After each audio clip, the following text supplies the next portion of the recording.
सभी को सादर जय जिनेंद्र।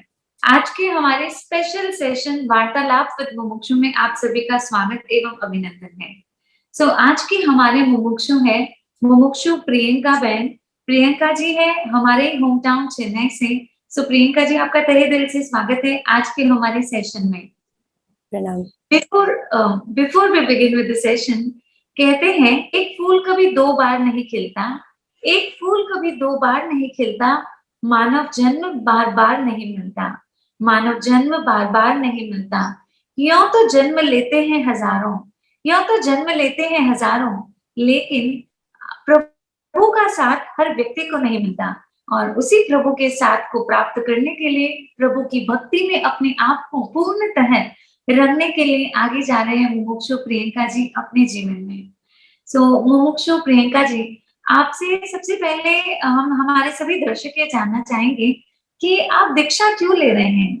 हम सोचते हैं कि दीक्षा क्यों नहीं ले रहे लोग। इतना बड़ा गिफ्ट दिया है भगवान ने, मानव जन्म, तो उनके प्रति भी हमारा ड्यूटी होता है कि परमात्मा ने इतनी कृपा करके हमको मानव जन्म दिया, अब दूसरों को क्यों नहीं दिया। बहुत सारे लिविंग बीइंग्स है हमारे सराउंडिंग में, लेकिन हम लोगों को इतना लकी चूज किया और इतने अच्छे से जैन फैमिली मिली, ब्रॉटअप मतलब बहुत अच्छे से किया।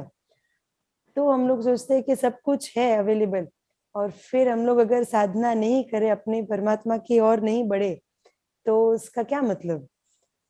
तो संसार की असारता को जान के, यानी संसार में जो कुछ भी है हम लोग समझते हैं, तो ऑल टाइम्स लिमिट अनलिमिटलेस हो जाती है। मतलब कभी भी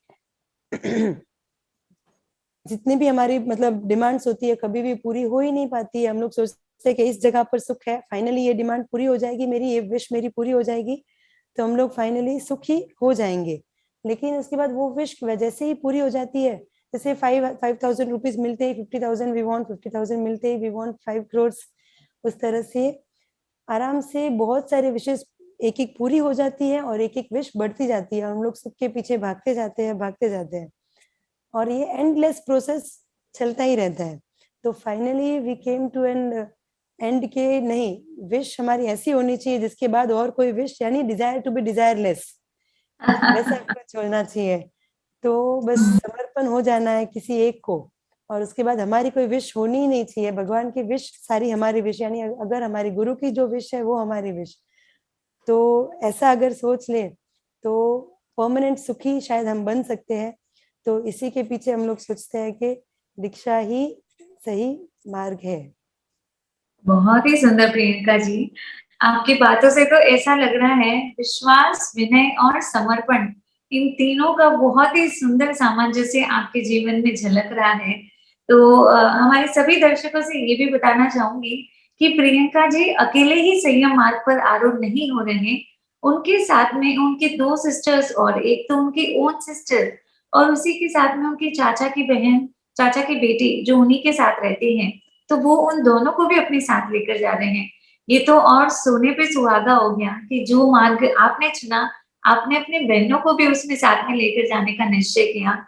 hats off to you Priyanka ji. और जैसे एक लाइफस्टाइल है सिटी की, उन सारे आधुनिकता और भौतिकता को छोड़ करके आप जा रहे हैं, वो तो रियल में वो शो करता है कि कितना भीतर के अंदर आपकी वो प्यास है प्रभु की, प्रभु से मिलने की और प्रभु की आज्ञा में जीने की। बहुत ही अनुमोदनीय है। प्रियंका जी, हमारे सभी दर्शक और मैं भी जानना चाहूंगी कि इन सब के पीछे, जैसे कहते हैं ना कि जो भी एक पेड़ होता है वो एक दिन में नहीं उगता है ना, तो उसके पीछे बहुत सारे लोगों का योगदान होता है। तो आपकी अपब्रिंगिंग में ऐसा क्या हुआ कि आपने इतनी छोटी उम्र में ये डिसीजन लिया कि नहीं, यही मेरे लिए राइट पाथ है? So how was your upbringing through out these years?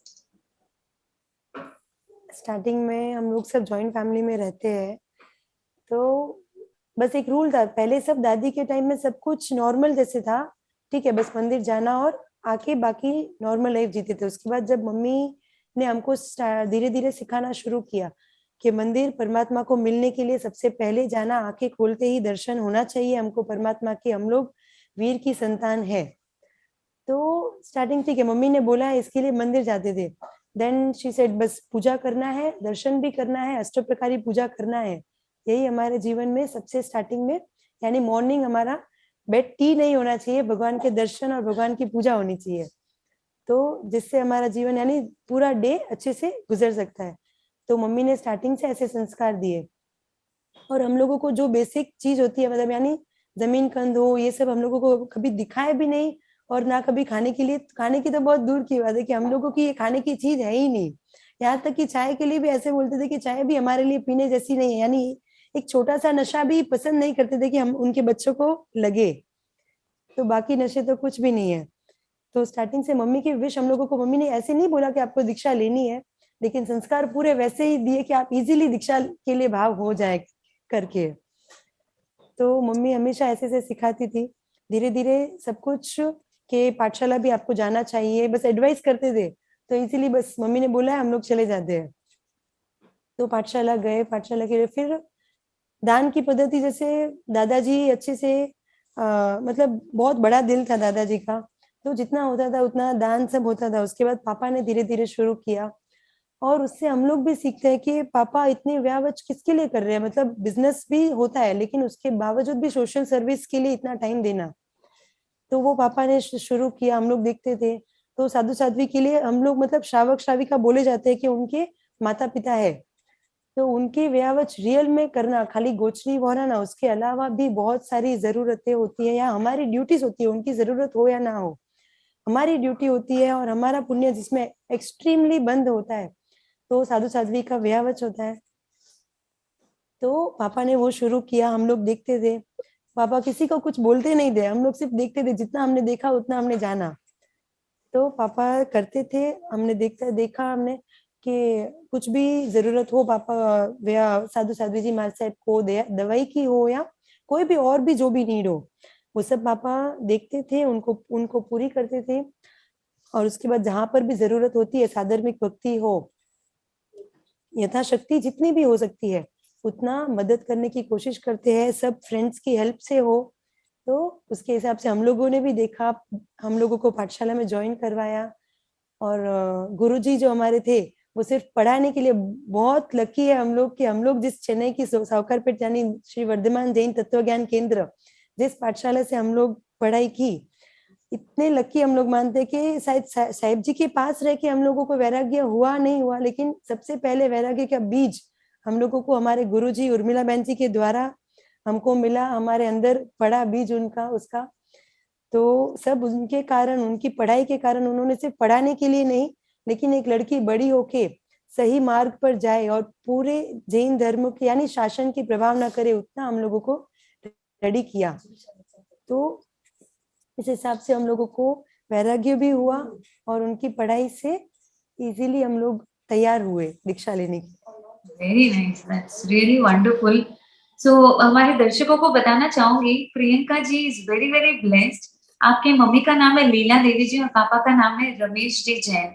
सो शायद ही कोई ऐसे होंगे जो चेन्नई में आपके पापा को नहीं जानते होंगे, बिकॉज पीपल फॉर पीपल नामक एक जो संस्था है उसके बहुत ज्यादा अग्रगणी है, एक मेंबर, एक टॉप मोस्ट मेंबर्स की लिस्ट में आता है आपके पापा का नाम, जो हमेशा हर सत्कार्य में आगे रहते हैं, चाहे वो श्रावक श्राविका की भक्ति क्यों ना हो, चाहे वो कोई मुमुक्षु के लिए क्यों ना हो, या चाहे वो साधु साध्वी की सेवा या परिचर्या ही क्यों ना हो, हर एक जगह पर आपने अपने काम को हमेशा सेकंड स्टेज में रखा और सेवा को हमेशा पहला योगदान समझा और पहला करणीय कार्य समझा।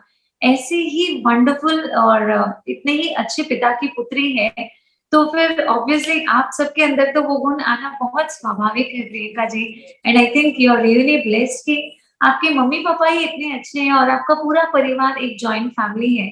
और इसके कारण एमप्लेस जो पाठशाला है, उस पाठशाला का बहुत ज्यादा योगदान सौकारपेट के सभी बच्चे बच्चियां जो जुड़े हुए हैं, एंड स्पेशली जो एक step further down the lane आगे बढ़ रहा है, उन सबके लिए तो बहुत ज्यादा एक प्लस पॉइंट है। सो मैं अपने खुद के कई फ्रेंड्स को जानती हूँ जो बहुत सारे ना ऐसे सौकापेट की पाठशाला में जाते थे और उनका जीवन बहुत ही अच्छा था। इट इज ऑल बिकॉज जो वहां पर मतलब जो टीचर थे जो हाँ, तो उर्मिला उनका बहन जी, बहुत, हाँ। हाँ गुरनी जी जो है आपके, वो उनका बहुत ज्यादा उपकार लगभग हर एक बच्चे के ऊपर इतना ही प्रेम उनका बरसता है। सो एक श्राविका भी कितना कुछ कर सकती है, ये सब हम उनके जीवन से जान सकते हैं। तो प्रियंका जी, फिर भी आपके जीवन में ऐसा क्या इंस्पिरेशन रहा? एक होता है सब कुछ देखना, एक होता है कि इंस्पायर्ड होना कि नहीं यही मेरे लिए सही है, संसार मुझे नहीं चाहिए।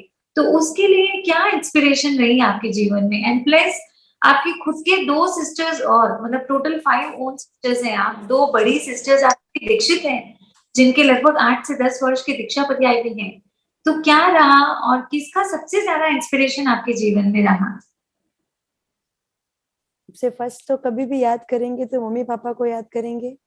यानी पापा को देखकर हम लोग, कभी भी बच्चे होते हैं या कभी भी हो लाइफ में, गुस्सा तो एक सहज बात है, लेकिन वो किसी को सिखाना नहीं पड़ता है। सीधी बात है कि गुस्सा करना अपने आप से कहाँ से आ जाता है, ये हम लोग समझ सकते हैं कि पूर्व भव के कितने संस्कार होते हैं कि एक बच्चा भी इजीली गुस्सा करना या मारना भी सीख लेता है। लेकिन पापा को जब भी देखते थे, कभी भी गुस्से में नहीं देखा, हमेशा इतने पेशेंस में रहते थे। कभी भी कोई भी आगे वाला अपने आप से ही नॉर्मल हो जाता है कि चिल्ला के कितनी देर तक चिल्ला सकते हो, कोई भी सिचुएशन हो तो पापा एकदम नॉर्मल मोड में होंगे, पेशेंस में रहेंगे कि कुछ भी किया हो, भले ही कुछ अब समझो कभी कोई 2 बार प्रभाव ना भी लेने के लिए आ जाए, समझो ऐसे होता है तो हम लोग क्या समझते हैं कि क्यों 2 बार ले रहा है ऐसे, तो पापा बोलते थे कि जरूरत होगी तो ले रहा, उनको और भी तीसरी बार देने का हम लोगों को मन होना चाहिए। हमने जब देना शुरू किया है तो लेने के लिए क्यों सोचते हैं, उसको नहीं देने के लिए भी क्यों सोचते हैं। तो कभी भी हो कोई भी सिचुएशन, तो कभी भी पेशेंस में हमेशा रहना, वो पापा से सीखा। जो भी गुनाह के थोड़ा शांत रहना, थोड़ा शांत रहना, नहीं कोई भी सिचुएशन में ज्यादा हाइपर नहीं होना है। उसके बाद देखते हैं कि मम्मी कभी भी कोई भी काम के लिए ना नहीं बोलना।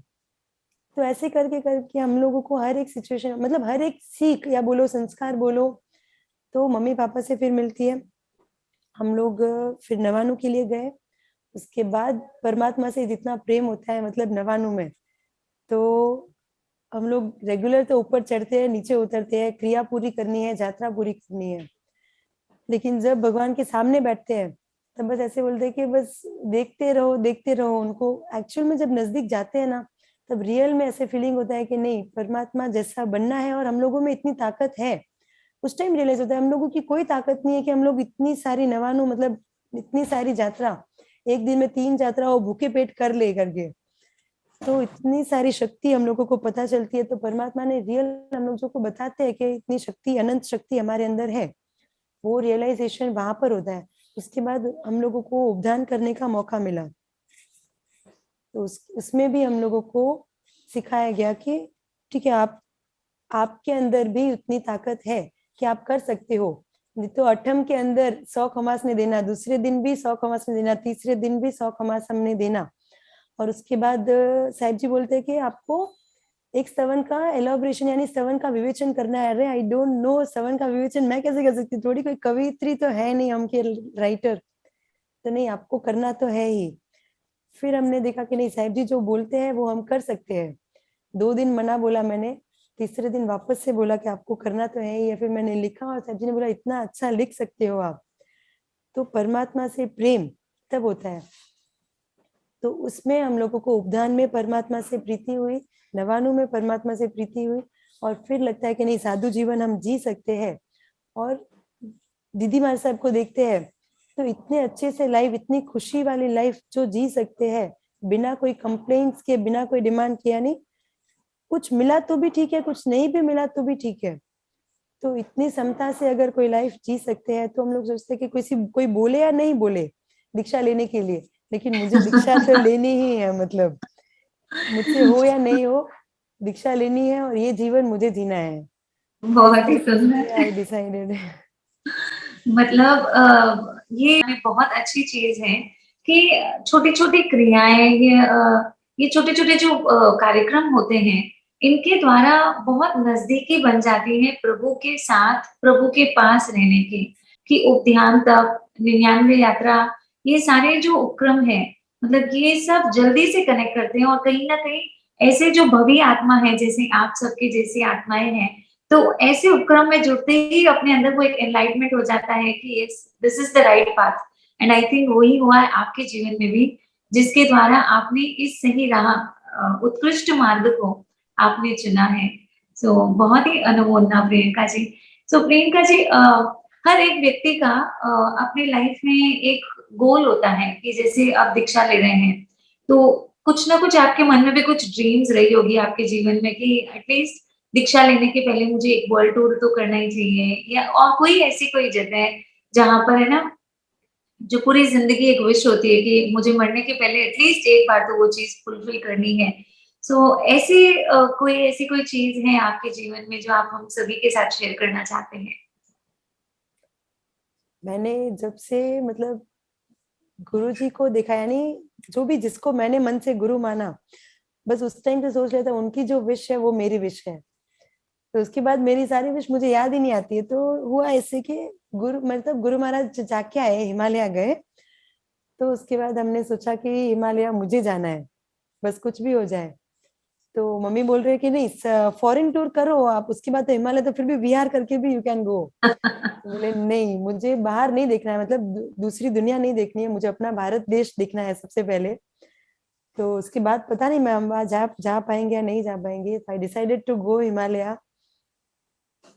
और रेदर देन के चार धाम जिसको बोला जाता है, हिंदू ट्रिप बोल सकते हैं उसको, तो उसको मैंने वैसे नहीं समझा कि हम हिंदू नहीं है, हम लोग जैन होके कैसे चार धाम जा सकते हैं। उसको नहीं समझ के, नहीं, ये हमारे परमात्मा की विचरण भूमि है, हमारे परमात्मा की, आदिश्वर भगवान की साधना भूमि है, और बहुत सारे महापुरुषों की भी साधना भूमि है, जहाँ पर उन लोगों ने केवल ज्ञान भी प्राप्त किया हुआ है और बहुत सारी अनंत शक्ति को भी अर्जन किया हुआ है। तो वहां पर मुझे जाना है, उस क्षेत्र का भी स्पर्श करना है। तो आई डिसाइडेड कि ठीक है, हिमालय जाके आते हैं। वहां पर भी जैसे भी होगा, इतनी सारी पवित्र नदियां वहां पर बहती है, हम लोग वहां का हर एक कण कण अगर विचार करें, हम लोग भले 10 डेज के लिए हो, 12 डेज के लिए हो, लेकिन अगर विचार करें और वहां पर भी हम लोग जहाँ भी गए, तो हमने हमारा धर्म नहीं छोड़ा। मतलब कैसे बोलते हैं कि हम लोग जो भी दिन गए, तो वहां पर हमारे साथ सिद्ध चक्र जी भी थे, आदिश्वर भगवान भी थे, नेमिनाथ भगवान भी थे। और हम लोग हर एक दिन नदी के किनारे से, यानी गंगा नदी के किनारे भी हम लोग वहां पर भी सनराइज देखा हमने। उसके बाद हमने वहां पर मेडिटेशन किया, यानी ध्यान किया, परमात्मा की भक्ति की। परमात्मा की मूर्ति नहीं है हमारे सामने, कोई भी मंदिर नहीं है वहां पर, लेकिन परमात्मा की भक्ति की। और उसके बाद सिद्ध चक्र जी और परमात्मा के सामने वहां पर भी सही, लेकिन चैत्यवंदन किया। तो वहां पर भी अगर पवित्र जगह माने उसको, और पवित्र जगह पवित्र नदी है, कोई डाउट नहीं है, गंगा नदी को सब पवित्र मानते हैं, लेकिन उसको पवित्र मानकर हमने जो डुबकी लगाकर पवित्र बना जाता है वो काम हमने नहीं किया, लेकिन उसके बाहर बैठ के उसकी स्पर्शना से हमने पवित्र होने का डिसाइड किया।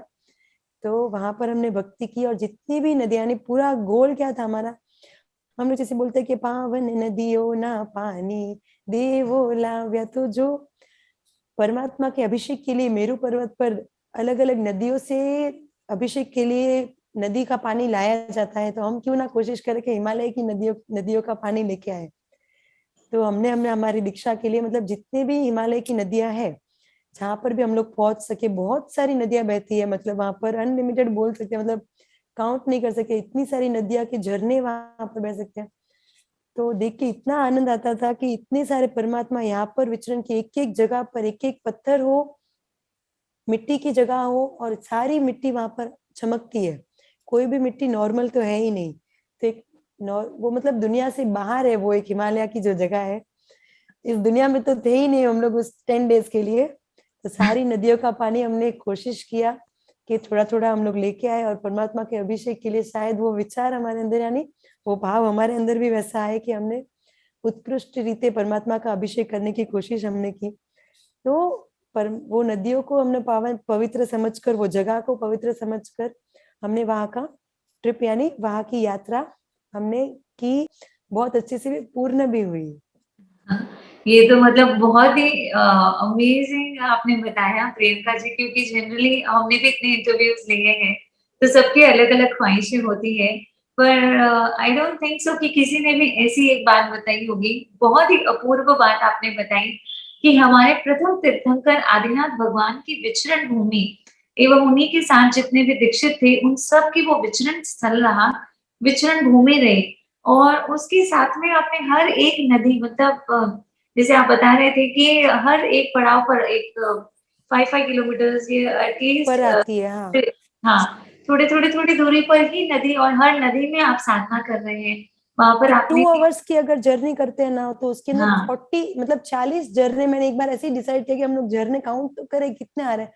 2 आवर्स की जर्नी में 40 झरने आए, मतलब तो हम जी। लोग 10 दिन के अंदर तो कितने झरने आते हैं। वो झरने आते हैं गंगोत्री से ही है, लेकिन हम्म इतनी नदियां, हर एक कण वहां पर वनस्पति से खिला हुआ है, मतलब पूरी हम्म। ग्रीनरी है, इतनी सारी ग्रीनरी है सभी बहुत जगह बहुत पर। ही सुंदर, बहुत सुंदर।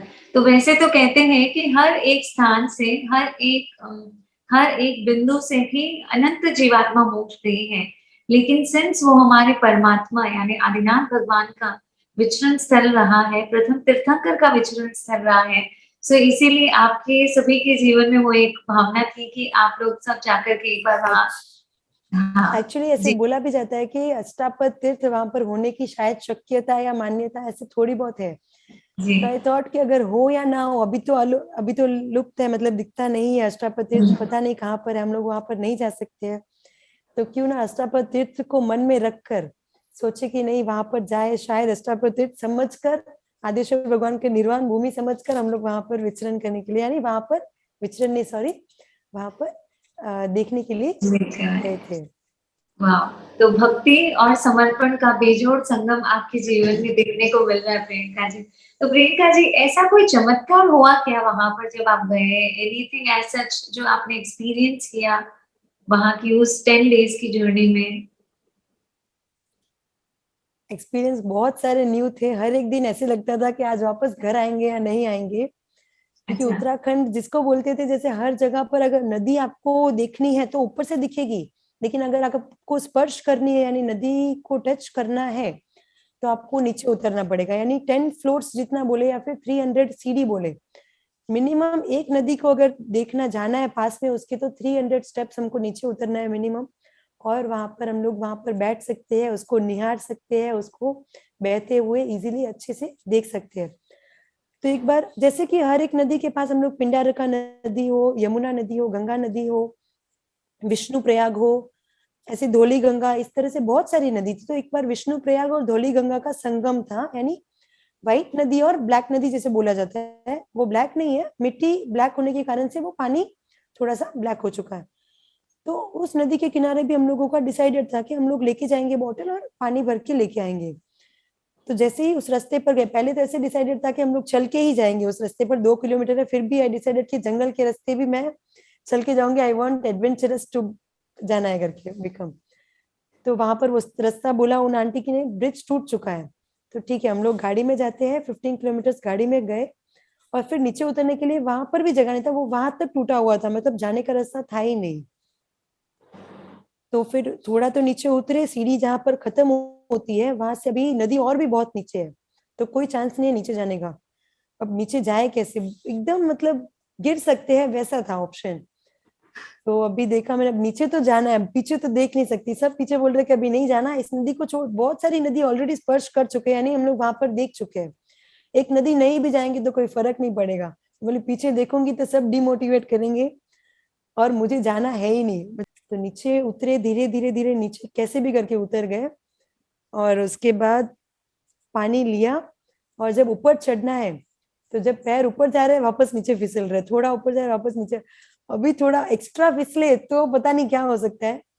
तो लेकिन वहां पर एक रोप दिखी बीच में, उस रोप के सहारे हम लोग खींचे, और मेरा भाई एक ऊपर चढ़ा हुआ, तो उसने वो रोप ऊपर से पकड़ी हुई थी, और धीरे धीरे करके हम लोग ऊपर आए। और मतलब वो एक बहुत बड़ा सक्सेस हुआ, जैसे बोलते हैं कि डर के आगे जीत है, वैसे बोला जाता है। तो उस तरह से हम लोग आगे आ गए, और फाइनली मतलब वी डिड इट। ऐसे हुआ कि नहीं, अगर कुछ भी बोलते हैं गुरु जी तो वो कंप्लीट कैसे भी हो ही जाता है, उसके आगे पीछे सोचने की जरूरत ही नहीं है, बस एक थोड़ा सा विश्वास की जरूरत है हमको। कहते हैं कि है ना, आपकी बात से एक शेर या एक मुक्तक याद आया। लघुता से प्रभुता मिले, प्रभुता से प्रभु दूरी। लघुता से प्रभुता मिले, प्रभुता से प्रभु दूरी। जो लघुता को धारण करे, जो लघुता को धारण करे, प्रभु आप हजूरी। तो मतलब अपनी लघुता में ही आपने प्रभु को प्राप्त कर लिया, वैसी वाली एक फीलिंग जो आपके जीवन में रही, वो तो बहुत ही समझकर सुनकर आज तक जो ये मिरेकल्स होते हैं वो तो मूवीज में या टीवी सीरियल्स में देखने को मिलते हैं, बट आपने रियल में उसको एक्सपीरियंस किया है तो आई थिंक आपसे बेहतर उसको कोई एक्सप्लेन ही नहीं कर सकेगा। क्या अध्यवसाय है आपके, दैट इज रियली अमेजिंग। सो प्रियंका जी, मैं चाहती हूँ आप हमें हमारे सभी दर्शकों को अंत में कुछ एक संदेश, आपने जो कुछ भी जाना है समझा है इस छोटे से जीवन में, हम सभी के लिए एक संदेश आप क्या देना चाहेंगे? हमारे लिए सबसे बड़ी चीज जो श्रावक श्राविका एक जनरली कर सकते हैं, इजीली कर सकते हैं, मैं सिर्फ वही कहना चाहूंगी, साधर्मिक भक्ति। एक बार मैंने ऐसे ही देखा था पापा को कि साधर्मिक भक्ति भी इस प्रकार की भी हो सकती है। मतलब क्या किया पापा ने, किसी को, ठीक है, उनको नीड है, बोलो कुछ भी बोलो, उनके घर पे शादी है, पापा को पता चला। जनरली जिसको जो हेल्प करते हैं वो तो सबको कॉमनली हो जाती है, लेकिन एक बार पापा ने उनके घर पे शादी है जानकर क्या किया, उनको घर पे बुलाया और उनको अच्छे से, बहुत अच्छे से ब्रेकफास्ट करवाया, और उसके बाद मतलब एक लिफाफे में फिर उनको बहुमान किया गया बहुत अच्छे से। तो हम लोग वो समझते कि ठीक है नॉर्मल एक अमाउंट होगा कुछ भी, लेकिन फिर घर जाकर देखते तो बहुत अच्छी सी अमाउंट होती है, लेकिन उसके बाद भी किसी को भी वो बात पता नहीं चलती है। और वो इजीली सादर में भक्ति, यानी हम लोग सोचते हैं कि एक बार जाके फोटो खिंचा लेते हैं, फोटो खिंचा लेते हैं, फिर स्टेटस रखते हैं, फिर बताते हैं कि हमने इस जगह पर इस जगह पर इसने पर मदद की। तो इन सबको पीछे छोड़कर हम लोग कुछ अलग तरीके से भी धर्म कर सकते हैं, लोगों की मदद कर सकते हैं। और मतलब लोगों को बताने के लिए नहीं, लेकिन हमारे लिए, हमारी खुशी के लिए हम लोग बहुत सारा पुण्य बंद, यानी बहुत सारे अच्छे काम कर सकते हैं। यानी जब हम खुश होते हैं ना तो परमात्मा के पास जाते ही है, लेकिन अब जब दूसरों को खुश रखते हैं ना, या दूसरों को हमारे वजह से खुश करते हैं, तो परमात्मा हमारे नजदीक आते हैं। Very true. तो परमात्मा जब हमारे पास आएंगे वैसा कुछ कार्य कीजिए, यही हमारी मतलब इच्छा होती है। तो बस परमात्मा की आज्ञा हमारे जीवन में रोम रोम में बस जाए, तो हमारा, हम लोगों को कुछ और आगे सोचने की जरूरत ही नहीं है। तो इस तरह से मेरा विचार है कि परमात्मा से प्यार किया तो और किसी से क्या जाना, मतलब और किसी से क्या उम्मीद। तो इस तरह से हमारा जीवन बहुत इजीली बढ़ सकता है आगे। तो वैसे ही हम कोशिश आगे आप भी कर सकते हैं। जी, ये तो बहुत ही अच्छी बात आपने बताई कि भक्ति, सेवा, समर्पण, इन सब से हम परमात्मा के नजदीक पहुंच सकते हैं। तो कहते हैं ना कि एक तो होता है अपने भुजाओं से नदी को पार करना, एक होता है किसी के नाव में बैठ करके नदी को पार करना। तो वो पॉसिबल हो सकता है एकमात्र अपने गुरु के हाथ को पकड़ करके चलने से। तो ऐसे ही प्रभु, ऐसे गुरु को जब हम समर्पित हो जाते हैं तो हमारी भी नैया इसी प्रकार सहज रूप से पार हो जाती है। तो ये आपके साथ जो कुछ भी हमने जाना समझा इसके लिए बहुत अच्छा लगा प्रियंका जी। और आपकी दीक्षा के बारे में भी आप थोड़ा बता देंगे तो हमारे सभी हाँ, दर्शक जरूर जानना चाहेंगे। जी। एक दीक्षा तो, एक सेकेंड में एक इंसिडेंट ऐसे ही बोलती हूँ। तो जनरली एक बार हमने ऐसे ही देखा कि दीदी माँ से भी, मतलब कभी भी हो, हम लोग समझते हैं कि दीक्षा के बाद सिर्फ पढ़ाई पढ़ाई पढ़ाई होती है, या फिर यानी ऐसे होता है कि सिर्फ ये नहीं खाना वो नहीं खाना, ऑलरेडी आप लोग इतनी सौगन लेके रखते हो। लेकिन दीदी माँ साहब बस पढ़ाई भी इम्पोर्टेंट नहीं हो, कैसे बोलते कि कुछ भी, मतलब यानी गुरु ने बोला तो बस वो काम करना है, भले उन्होंने पढ़ाई बोली हो तो पढ़ाई करना है, गोचरी के लिए जाना है तो गोचरी के लिए जाना है, यानी कुछ काम भी हो तो किसको क्या जरूरत है उस हिसाब से वो काम उस वक्त होना चाहिए। तो जिस तरह से बहुत इजी हमारी लाइफ हो जाती है। हिमालय में भी कैसे था कि इतने सारे, मतलब महाभारत के जितने भी है, कर्ण हो, यानी दानवीर कर्ण हो, पांडु 5 पांडव हो, सबकी साधना भूमि हिमालय है। तो इस तरह से जितने भी महापुरुष है वो वहां पर जा चुके हैं, और उन्होंने वहां पर, यानी जो 14 साल का 12 साल का वनवास हुआ था वो भी उन्होंने वहां पर साधना करके वहां पर गुजारा था। हमारी दीक्षा 27 अप्रैल सूरत के अंदर है, संयम मधुशाला, यानी संयम मधुशाला के अंदर जरूर जरूर पधारना। सूरत पाल में राम पावन भूमि में रखा गया है 25, 26, 27 3 दिन का महोत्सव है, ज़रूर उसमें पधार कर हमको आशीर्वाद दीजिए। जी प्रियंका जी, तो आपका तहे दिल से धन्यवाद आज हमारे साथ जुड़ने के लिए। इतने बिज़ी शेड्यूल में आपने इतना समय निकाला, तो खूब-खूब अनुमोदना आपकी इस यात्रा के लिए। आप खूब आगे बढ़े और सभी जीवात्माओं के लिए भी इसी प्रकार का एक आलंबन बने कि जैसे आप तिरे हैं, वैसे लाखों लोगों को भी आप तिराए। इसी के साथ जिन आज्ञा विरुद्ध यदि कोई भी वचन कहने में आए तो बारंबार मैं क्षामि दुक्कडम। और आप सभी दर्शकों से ये भी ज़रूर कहना चाहूँगी, हमारे इस चैनल पर 2 प्रकार के कार्यक्रम अभी लगातार चल रहे हैं, जो इंस्पिरेशनल और मोटिवेशनल है। एक है आगार और दूसरा है अणगार धर्म। तो यहाँ पर जो अणगार धर्म हम देख रहे हैं वार्तालाप मुमुक्षु में, इसी के साथ आगार धर्म में भी हम कई सारे वीडियोज़ आपके साथ निरंतर लेकर आ रहे हैं, जिनमें आप देखेंगे कि किस प्रकार यंग एंटरप्रेन्योर्स, चाहे वो सोशल एंटरप्रेन्योर हो, चाहे वो किसी भी फील्ड में हो, वो अपने लाइफ में स्पिरिचुअली कैसे ग्राउंडेड है, कैसे कनेक्टेड है और फिर किस तरीके से अध्यात्म में भी आगे बढ़ रहे हैं और अपने प्रोफेशनल लाइफ में भी आगे बढ़ रहे हैं। तो उन सब का जीवन बहुत ही ज़्यादा अनुमोदनीय है। तो उन सीरीज़ को भी आप ध्यान से देखिएगा और जुड़ने का प्रयास कीजिए और अपने जीवन को ऊपर उठाने का प्रयास करें। और यदि आपने चैनल को सब्सक्राइब नहीं किया तो जल्द से जल्द सब्सक्राइब करें and for sure bell icon को ज़रूर क्लिक करें ताकि एक भी इम्पोर्टेंट वीडियो आपका मिस नहीं हो। इसी के साथ प्रियंका जी आपका बहुत-बहुत धन्यवाद और आप सभी को सादर जय